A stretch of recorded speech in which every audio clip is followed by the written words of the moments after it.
Halo teman-teman semua, selamat datang kembali di Satu Harian Menjadi Murid. Nah, kalau kita kemarin bahas tentang Kejadian 28 dari ayat 1 sampai 9, hari ini kita akan lanjutin dari ayat 10 sampai 22-nya nih teman-teman. Hari ini kita akan membahas tentang mimpi Yakub di Betel. Ya, seperti biasa aku akan bacain dulu bacaan firman Tuhan kita untuk hari ini ya teman-teman. Kejadian 28 ayat 10 sampai 22, mimpi Yakub di Betel. Maka Yakub berangkat dari Bersheba dan pergi ke Haran. Ia sampai di suatu tempat dan bermalam di situ karena matahari telah terbenam. Ia mengambil sebuah batu yang terletak di tempat itu dan dipakainya sebagai alas kepala, lalu membaringkan dirinya di tempat itu. Maka bermimpilah ia. Di bumi ada didirikan sebuah tangga yang ujungnya sampai di langit. Dan tampaklah malaikat-malaikat Allah turun naik di tangga itu. Berdirilah Tuhan di sampingnya dan berfirman, "Akulah Tuhan, Allah Abraham nenekmu dan Allah Ishak. Tanah tempat engkau berbaring ini akan kuberikan kepadamu dan kepada keturunanmu. Keturunanmu akan menjadi seperti debu tanah banyaknya, dan engkau akan mengembang ke sebelah timur, barat, utara, dan selatan. Dan olehmu serta keturunanmu, semua kaum di muka bumi akan mendapat berkat. Sesungguhnya aku menyertai engkau, dan aku akan melindungi engkau kemanapun engkau pergi. Dan aku akan membawa engkau kembali ke negeri ini, sebab aku tidak akan meninggalkan engkau, melainkan tetap melakukan apa yang kujanjikan kepadamu." Ketika Yakub bangun dari tidurnya, berkatalah ia, "Sesungguhnya Tuhan ada di tempat ini, dan aku tidak mengetahuinya." Ia takut dan berkata, "Alangkah dahsyatnya tempat ini tidak lain dari rumah Allah, ini pintu gerbang surga." Keesokan harinya pagi-pagi, Yakub mengambil batu yang dipakainya sebagai alas kepala dan mendirikan itu menjadi tugu dan menuang minyak ke atasnya. Ia menamai tempat itu Betel. Dahulu nama kota itu Luz.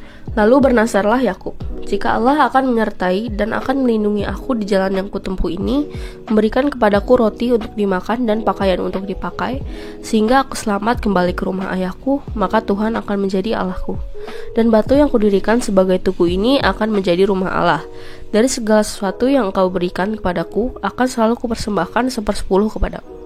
Ya, demikian teman-teman bacaan firman Tuhan kita untuk hari ini. Sekarang kita langsung masuk ke satu dunia ya.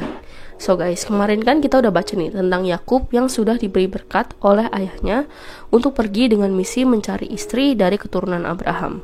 Nah, di ayat ke-10, Yakub ini menuruti perintah ayahnya pergi ke sana, yang sebetulnya ada misi tersembunyi juga dari ibunya, yaitu menghindari murka Esau. Dari Bersheba, ia pergi ke Haran guys. Lalu di ayat 11, ia menyeberang tempat itu untuk cari tempat beristirahat di sekitar pegunungan Efraim, sekitar 3 jam di utara Yerusalem. Nah, ia ini bermalam di sana menggunakan batu sebagai alas kepala untuk tidur.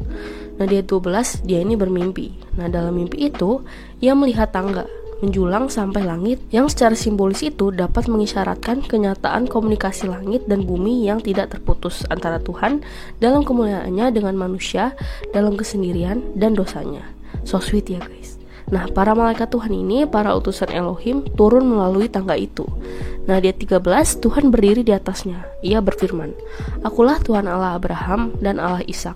Allah menyatakan diri sebagai Allah yang mengikat perjanjian dengan nenek moyangnya, dan berdasarkan perjanjian itu, ia datang hendak memperbaharui janji dengan Yakub. Nah, di ayat 14, janji itu adalah janji bahwa Allah akan memberikan tanah Kanaan untuk Yakub, dan benihnya akan menjadi banyak seperti debu tanah, dan keturunannya itu akan menyebar ke seluruh bumi guys. Lalu di ayat 15, Allah ini berjanji untuk bersama dengan Yakub akan menjaganya kemana dia pergi dan akan membawanya kembali ke negeri Kanaan.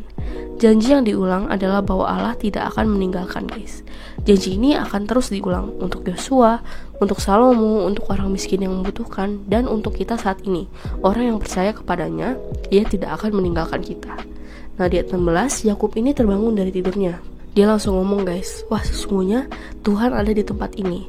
Ia menyadari kehadiran Allah untuk pertama kalinya. Lalu dari 17, Yakub segitu takjubnya itu sampai dia ingin memperingati momen itu. Nah, di ayat 18, pagi banget dia bangun, langsung mengambil batu yang jadiin bantal, lalu diatur sedemikian rupa jadi kayak tegak gitu guys, untuk menjadi peringatan bahwa Tuhan telah menjumpainya di sini. Lalu ia menuangkan minyak di atas batu itu. Dia bukan mau nyembah batu ya guys, tapi itu jadi lambang aja gitu. Nah, di 19, Yakub ini menamai tempat itu Betel, yaitu rumah Allah. Nah, selanjutnya tempat itu nantinya akan disebut Betel oleh orang Israel, tapi oleh orang Kanaan tetap disebut Luz. Nah, di 20-21, Yakub ini bersumpah sebagai ungkapan syukur terima kasih atas kasih karunia Tuhan. Nah, dia yakin Tuhan akan bersamanya seperti yang dijanjikan Tuhan dan seperti yang dipercayanya. Tuhan akan memelihara Yakub, memberi roti untuk dimakan, pakaian untuk dikenakan, dan menjaga selama dalam perjalanan dan memenuhi kebutuhan hidupnya sampai nanti Yakub kembali lagi ke rumah ayahnya. Dan kalau benar Tuhan menepati semua permohonan Yakub, ia berjanji akan menjadikan Tuhan Allah dalam hidupnya. Yahweh Elohim akan menjadi Allahnya. Lalu di ayat 22, Yakub ngomong bahwa batu ini yang telah saya dirikan akan menjadi rumah Tuhan atau Betel, yang artinya bahwa setelah dia mendirikan altar di sana untuk perayaan ibadah ilahi. Nah, ini merupakan bentuk komitmen Yakub mengingatkan diri dalam perjanjian dengan Allah. Dan dia juga berjanji akan memberikan 1/10 dari miliknya untuk dipersembahkan pada Allah. Ya, jadi segitu aja guys firman Tuhan kita untuk hari ini. Sekarang seperti biasa aku mau kalian buat merefleksikan ya guys. Jadi hari ini kita belajar tentang Allah yang berkenan hadir untuk memenuhi janjinya. Perjumpaan dengan Allah membuat Yakub mau mengikatkan diri dengan Allah. Ia pun meminta Allah menepati semua yang dia minta, yakni perlindungan dan pemeliharaan. Maka sebagai gantinya, Yakub akan menjadikan Yahweh Allah dalam hidupnya, menyembah Dia, dan mengucap syukur dengan memberi persepuluhan. Nah, lalu apa yang bisa kita terapkan hari ini nih guys? Yang bisa kita terapkan adalah sadari kehadiran Tuhan dalam kehidupan kita, lalu juga mengikatkan diri dalam relasi dengan Tuhan. Salah satunya lewat strategi nih guys. Yuk bisa yuk! Nah, lalu pertanyaan reflektif untuk hari ini ada 3 nih guys. Yang pertama, apa yang kamu pelajari tentang Allah hari ini? Lalu yang kedua, apa kamu pernah ngeh kehadiran Tuhan dalam hidupmu? Yang ketiga, gimana nih reaksimu saat menyadari kekudusan, kasih, dan kemuliaan Tuhan? Seperti biasa, teman-teman boleh jawab sendiri, atau kalau mau komen di bawah jawaban kalian juga boleh banget ya guys. Ya, jadi segitu aja strategi kita untuk hari ini. Sekarang aku mau pimpin kalian dalam doa penutup ya teman-teman. Teman-teman, mari kita berdoa. Tuhan Yesus, tolong aku menyadari kehadiran-Mu dalam hidupku.